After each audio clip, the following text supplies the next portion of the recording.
तो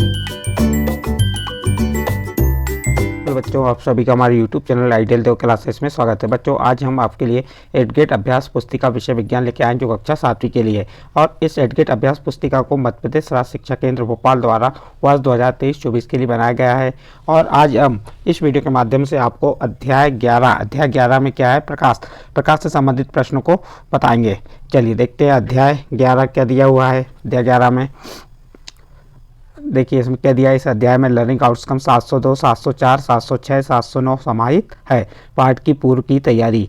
निम्न चित्र को दिए गए शब्दों से पूर्ण कीजिए। जो चित्र दिया है इन शब्दों से पूर्ण करना है, जैसे लाल, हरा, नारंगी, पीला, जामुनी, बैंगनी, नीला। तो देखिए सफ़ेद रंग से कौन कौन से रंग में विभाजित होता है। इस पर सबसे पहले लाल आएगा, फिर नारंगी, फिर पीला, फिर हरा, नीला, जामुनी, बैंगनी। चर्चा करो। सफ़ेद रंग कितने रंगों में मिलकर बना है? सफ़ेद रंग कितने रंगों से मिलकर बना है? तो आप उत्तर बता देंगे 7। इंद्रधनुष में कितने रंग हैं? तो कितने रंग होते हैं इंद्रधनुष में? 7। सबसे अंत में कौन सा रंग लिखना था? यहाँ लिखो। सबसे अंत में कौन सा? बैंगनी रंग लिखना था, जो आपको लिख के यहाँ पे बता दिए। चलिए आगे देखते हैं क्या दिया है। रिक्त स्थानों की पूर्ति दिए गए विकल्पों में से चुनकर पूर्ति कीजिए। क्या कह रहा है? रिक्त स्थानों की पूर्ति दिए गए विकल्पों में से चुनकर पूर्ति कीजिए। ये विकल्प दिए हैं, इन विकल्प को चुनकर इस रिक्त स्थान की आपको पूर्ति करना है। जैसे पहला नंबर क्या दिया है, क्या क्या दिए, पहले रिक्त स्थान देख लीजिए किस किस की पूर्ति करना है। जैसे दर्पण, सात, आभासी, उत्तल दर्पण, पर्दे। तो इसका पहला वाला प्रश्न क्या है? जिस प्रतिबिंब को पर्दे पर प्राप्त नहीं किया जा सकता है वह खालिस्तान प्रतिबिंब कहलाता है। तो उत्तर में आ जाएगा आभासी। जिस प्रतिबिंब को पर्दे पर प्राप्त नहीं किया जा सकता वह आभासी प्रतिबिंब कहलाता है। फिर दूसरा नंबर, श्वेत प्रकाश खालिस्तान वर्णों का मिश्रण है। तो आप उत्तर बता देंगे 7 वर्णों का। श्वेत प्रकाश 7 वर्णों का मिश्रण है। नेक्स्ट प्रश्न है प्रश्न नंबर 3, खालिस्तान द्वारा बना प्रतिबिंब सीधा, आभासी तथा आकार में वस्तु से छोटा होता है। उत्तल दर्पण द्वारा बना प्रतिबिंब सीधा, आभासी तथा आकार में वस्तु से छोटा होता है। तो उत्तर में क्या आ जाएगा इसमें? उत्तल दर्पण। नेक्स्ट प्रश्न है, कोई भी पॉलिश किया हुआ चमकदार पृष्ठ खालिस्तान की तरह कार्य करता है। तो आपका उत्तर में आ जाएगा दर्पण की तरह कार्य करता है। तो उत्तर क्या होगा? दर्पण। नेक्स्ट प्रश्न है, वास्तविक प्रतिबिंब को खालिस्तान पर प्राप्त किया जा सकता है। तो उत्तर में आ जाएगा पर्दे पर प्राप्त किया जा सकता है। वास्तविक प्रतिबिंब को पर्दे पर प्राप्त किया जा सकता है। इस प्रकार आपके जो 5 रिक्त स्थान दिए थे वह रिक्त स्थान की पूर्ति करके आपको बताए। इसके बाद नेक्स्ट है आपके क्या है, निम्नलिखित विकल्पों में से सही विकल्प चुनकर लिखो। ये विकल्प दिए, इनमें सही विकल्प चुनकर लिखना है। देखिए पहला प्रश्न नंबर 1, सही कथन का चयन करें। ए नंबर, अवतल और उत्तल दर्पण गोलीय दर्पण कहलाते हैं। बी नंबर, जब प्रकाश की किरणें परावर्तन के बाद पास पास आ रही होती हैं तो हम कहते हैं कि प्रकाश किरणें अभिसारी हो रही हैं। और सी नंबर, जब प्रकाश किरणें फैल रही हैं तो इन्हें हम अपसारी किरणें कहते हैं। और डी नंबर, उपरोक्त ए बी सी तीनों कथन सही हैं। तो आपका आंसर में आ जाएगा डी नंबर, उपरोक्त ए बी सी तीनों कथन सही हैं। तो इसका डी नंबर का ऑप्शन सही होगा। नेक्स्ट प्रश्न है प्रश्न नंबर 2, पर्दे पर बनने वाले प्रतिबिंब को क्या कहते हैं? ए नंबर वास्तविक प्रतिबिंब, बी नंबर आभासी प्रतिबिंब, सी नंबर दोनों सही हैं, डी नंबर इनमें से कोई नहीं। तो इसका सही आंसर आ जाएगा ए नंबर वास्तविक प्रतिबिंब। नेक्स्ट प्रश्न है आपका प्रश्न नंबर 3, दंत चिकित्सक दांतों को बड़ा देखने के लिए किस दर्पण का उपयोग करते हैं? ए नंबर अवतल दर्पण, बी नंबर उत्तल दर्पण, सी नंबर अवतल लेंस, डी नंबर उत्तल लेंस। तो इसका सही आंसर आ जाएगा ए नंबर अवतल दर्पण। नेक्स्ट प्रश्न है प्रश्न नंबर 4, पहली ने एक लेंस को हाथ में लेकर स्पर्श किया, वह किनारे पर पतला और बीच में मोटा प्रतीत हुआ, वह लेंस होगा। तो इसका सही आंसर आ जाएगा बी नंबर उत्तल लेंस होगा। इसका बी नंबर का ऑप्शन सही है। नेक्स्ट प्रश्न है, बूझो यह जानना चाहता है कि सूर्य का प्रकाश कितने रंगों से मिलकर बना है जो हमें इंद्रधनुष में दिखाई देते हैं। तो इसका सही आंसर आ जाएगा सी नंबर, 7 रंगों से मिलकर बना है जो हमें इंद्रधनुष में दिखाई देते हैं। इस प्रकार यहाँ पे आपके सही विकल्प कंप्लीट होते हैं। चलिए आगे देखते हैं आगे क्या दिया है। अति लघु उत्तरीय प्रश्न दिए हैं। प्रश्न नंबर 1, जब कोई प्रकाश किरण चमकदार पृष्ठ पर टकराकर उसी माध्यम में लौट जाती है तो प्रकाश के इस गुण को कहते हैं। तो उत्तर क्या हो जाएगा? जब कोई प्रकाश किरण चमकदार पृष्ठ पर टकराकर उसी माध्यम में लौट जाती है तो प्रकाश के इस गुण को प्रकाश का परावर्तन कहते हैं। प्रश्न क्रमांक 1 कंप्लीट हुआ। इसके बाद प्रश्न क्रमांक 2 देखिए, हमें सूर्य का प्रकाश या प्रतिबिंब काले चश्मे या एक्सरे फिल्म के द्वारा ही क्यों देखना चाहिए? उत्तर देखिए इसका, सूर्य का प्रकाश या प्रतिबिंब अत्यधिक तेज होता है जिसे सीधी आंखों से देखना हानिकारक हो सकता है, अतः हमें काले चश्मे या एक्सरे फिल्म के द्वारा ही देखना चाहिए।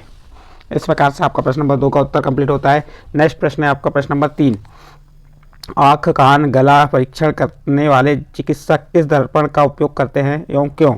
उत्तर देखिए, आँख कान गला परीक्षण करने वाले चिकित्सक अवतल दर्पण का उपयोग करते हैं ताकि इनका प्रतिबिंब बड़ा दिखाई दे व चिकित्सा करने में सहायता प्राप्त हो। इस प्रकार आपका प्रश्न नंबर 3 का उत्तर कंप्लीट हुआ। नेक्स्ट प्रश्न है आपका प्रश्न नंबर 4। प्रकाश सरल रेखा में गमन करता है, इसे आप अपने आसपास कहाँ देख पाते हैं? उत्तर देखिए, प्रकाश सरल रेखा में गमन करता है, इसे हम दैनिक जीवन में मोमबत्ती बल्ब, घरों के कबेलू में स्थित छिद्र टार्च आदि जगह देखते हैं। इस प्रकार आपका प्रश्न नंबर 4 का उत्तर कंप्लीट हुआ। नेक्स्ट प्रश्न आता है आपका प्रश्न नंबर 5। प्रश्न नंबर 5 क्या है? उत्तल तथा अवतल लेंस में दो अंतर लिखिए। तो देखिए, उत्तल और अवतल लेंस में अंतर। उत्तल लेंस क्या है? इस लेंस से वास्तविक उल्टा प्रतिबिंब बनता है। और अवतल लेंस में क्या होता है? इस लेंस से सदैव सीधा आभासी तथा साइज में बिंब से छोटा प्रतिबिंब बनता है। इस प्रकार उत्तल और अवतल लेंस में अंतर बता दिए। फिर प्रश्न नंबर 6, ये कैसे प्रश्न है? आपके लघुत्तरीय प्रश्न है।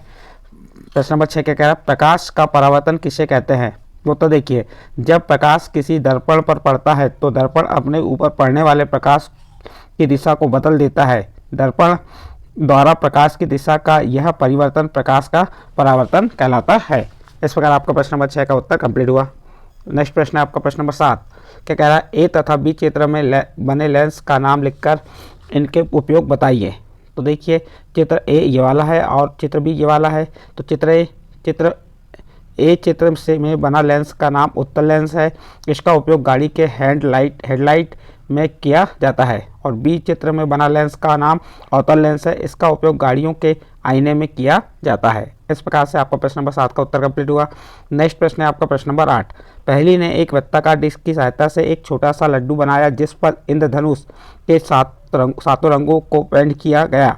जब लट्टू घूर्णन करता है तब वह किस रंग का दिखाई देगा? कारण बताइए।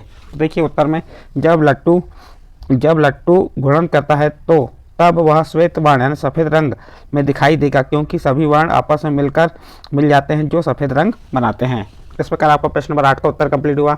नेक्स्ट प्रश्न है आपका प्रश्न नंबर 9। समतल दर्पण द्वारा बनने वाले प्रतिबिंब की प्रकृति बताइए।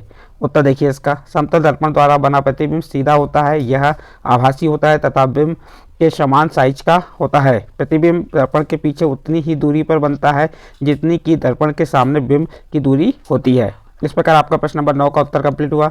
नेक्स्ट प्रश्न है आपका प्रश्न नंबर 10। और कैसे प्रश्न है? ये लघुत्तरीय प्रश्न है। प्रश्न नंबर 10, रोगी वाहनों पर शब्द एम्बुलेंस उल्टा क्यों लिखा जाता है? उत्तर देखिए, रोगी वाहनों पर शब्द एम्बुलेंस उल्टा की भांति लिखा जाता है क्योंकि वह रोगी वाहन के आगे जाने वाले वाहनों के चालक अपने दृश्य दर्पण में देखते हैं तो वे रोगी वाहन पर लिखे एम्बुलेंस को स्पष्ट पढ़ सकते हैं और आगे जाने के लिए रास्ता दे देते हैं। इस प्रकार से आपका प्रश्न नंबर 10 का उत्तर कंप्लीट हुआ। नेक्स्ट प्रश्न है आपका प्रश्न नंबर 11। प्रश्न नंबर 11 क्या कह रहा है? एक स्टेनलेस स्टील की चम्मच लीजिए। वह चम्मच के बाहरी व भीतरी पृष्ठों में अपने चेहरे का प्रतिबिंब देखिए। वह निम्न प्रश्नों के उत्तर दीजिए।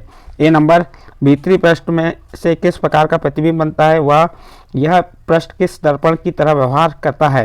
दर्पण का चित्र बनाइए। और बी नंबर, बाहरी पृष्ठ किस दर्पण की तरह व्यवहार करता है और प्रतिबिंब की प्रकृति बताइए, वह दर्पण का चित्र भी बनाइए। तो देखिए, ए नंबर का चित्र इस प्रकार से बन जाएगा। ये परावर्तक पृष्ठ हो गया, ये अवतल दर्पण कहलाएगा। भीतरी पृष्ठ से उल्टा प्रतिबिंब बनता है। कैसा प्रतिबिंब बनेगा? भीतरी पृष्ठ से उल्टा प्रतिबिंब, और यह पृष्ठ अवतल दर्पण की तरह व्यवहार करता है। और बी नंबर में इसका चित्र इस प्रकार से बनाएंगे, ये इसका परावर्तक पृष्ठ हो जाएगा और इसे उत्तल दर्पण कहते हैं। तो देखिए, बाहरी पृष्ठ उत्तल दर्पण की तरह व्यवहार करता है और प्रतिबिंब सीधा बनता है। इस प्रकार से आपका प्रश्न नंबर 11 का उत्तर कंप्लीट होता है। इसके बाद नेक्स्ट प्रश्न है आपका प्रश्न नंबर 12। प्रश्न नंबर 12 क्या कह रहा है? वास्तविक तथा आभासी प्रतिबिंब किसे कहते हैं? उत्तर देखिए, जो प्रतिबिंब पर्दे पर प्राप्त किया जा सके वास्तविक प्रतिबिंब कहलाता है, और जिस प्रतिबिंब को पर्दे पर प्राप्त न किया जा सके उसे आभासी प्रतिबिंब कहते हैं। इस प्रकार आपका प्रश्न नंबर 12 का उत्तर कंप्लीट हुआ। इसके बाद नेक्स्ट प्रश्न है आपका प्रश्न नंबर 13। वाहनों के पास दर्पण यानी साइड मिरर में किस दर्पण का उपयोग किया जाता है? कारण बताइए। वाहनों के पास दर्पणों में उपयोग किए जाने वाले दर्पण उत्तल दर्पण है। उत्तल दर्पण अधिक क्षेत्र के पृष्ठ का प्रतिबिंब बना सकते हैं। इस प्रकार से आपका प्रश्न नंबर 13 का उत्तर कंप्लीट हुआ। इसके बाद नेक्स्ट प्रश्न है आपका प्रश्न नंबर 14। क्या कह रहा है प्रश्न नंबर 14? ये दीर्घ उत्तरीय प्रश्न है। जब प्रिज्म में श्वेत प्रकाश किरण पुंज को गुजारा जाता है तो वह 7 रंगों में विभक्त हो जाता है, चित्र द्वारा व्याख्या कीजिए। तो इस प्रकार से ये प्रिज्म का आप चित्र बना देंगे आप, और यहाँ से क्या करेंगे, श्वेत प्रकाश को, किरण को, पुंज को गुजारेंगे तो इस प्रकार से कितने रंगों में विभक्त हो जाएगा, ये 7 रंगों में विभक्त हो जाएगा। तो देखिए इसकी व्याख्या क्या है, जब चित्र से श्वेत प्रकाश किरण पुंज को गुजारा जाता है तो वह 7 रंगों में विभक्त हो जाता है, जो यह दर्शाता है कि प्रकाश में 7 वर्ण विद्यमान हैं। इस प्रकार आपका प्रश्न नंबर 14 का ए नंबर का प्रश्न का उत्तर कंप्लीट हुआ। उसके बाद इसी का बी नंबर का प्रश्न क्या कह रहा है, इस श्वेत प्रकाश से प्राप्त होने वाले 7 रंगों को क्रम में लिखें। तो देखिए इन्हें क्रम से पहला क्या आएगा, लाल, नारंगी, पीला, हरा, नीला, जामुनी तथा बैंगनी। फिर इसी का सी नंबर का प्रश्न देखिए, इस प्रकार की परिघटना हमें प्रकृति में कहाँ देखने को मिलती है। तो आप उत्तर बता देंगे, इस प्रकार की घटना हमें बरसात के रुकने एवं साबुन के बुलबुले में देखने को मिलती है। इस प्रकार से आपका प्रश्न नंबर कौन सा तक, प्रश्न नंबर 14 का ए बी सी तीनों प्रश्नों के उत्तर कंप्लीट हुए। इसके बाद प्रश्न नंबर 15 देखते हैं। प्रश्न नंबर 15 क्या कह रहा है, प्रकाश सरल रेखा के अनुदिश गमन करता है, क्रियाकलाप अनुसार दर्शाइए। तो इस प्रकार से आप चित्र बना के बता सकते हैं। यदि एक सीधी पाइप से लेते हैं तो आपको सीधी इसकी जो है मोमबत्ती की लौ दिखाई देगी, लेकिन आप जब तिरछे पाइप से देखेंगे तो इस सीधे गमन नहीं करेगा। तो इसको चित्र द्वारा कैसे दर्शाएं, देखिए इस चित्र ए में मोमबत्ती को एक सीधे पाइप से देखा जा रहा है और चित्र बी में मोमबत्ती को एक मुड़े हुए पाइप से देखा जा रहा है। मोमबत्ती चित्र ए में स्पष्ट रूप से दिखाई दे रही है, परंतु चित्र बी में मोमबत्ती नहीं दिख रही है। इससे स्पष्ट है कि प्रकाश सरल रेखा के अनुदिश गमन करता है। इस प्रकार आपका प्रश्न नंबर 15 का उत्तर कंप्लीट होता है। इसके बाद नेक्स्ट प्रश्न है आपका, यहाँ पे प्रश्न समाप्त हुआ। अब इसके बाद आपके प्रोजेक्ट चालू होते हैं। प्रोजेक्ट एक में क्या दिया है, उसका प्रश्न नंबर 1, अपने दैनिक जीवन में विभिन्न लेंस एवं दर्पण का उपयोग देखते हैं। आपने अपने दैनिक जीवन में विभिन्न लेंस एवं दर्पण का उपयोग देखते हैं। इनके उपयोग नीचे दी गई तालिका में लिखते हैं हुए तालिका पूर्ण कीजिए। यहाँ क्रमांक दिया है, लेंस या दर्पण और उपयोग। समतल दर्पण का उपयोग कहाँ करते हैं, घरों में। उत्तल दर्पण का वाहनों के पार्श्व दर्पण में। अवतल दर्पण का उपयोग दंत चिकित्सक द्वारा। उत्तल लेंस का उपयोग आवर्धन लेंस, सूक्ष्मदर्शी, दूरदर्शी यंत्र और दूरदृष्टि दोष में। और अवतल लेंस का उपयोग चश्मों में, निकट दृष्टि दोष में, दूरबीन, दरवाजों आदि में।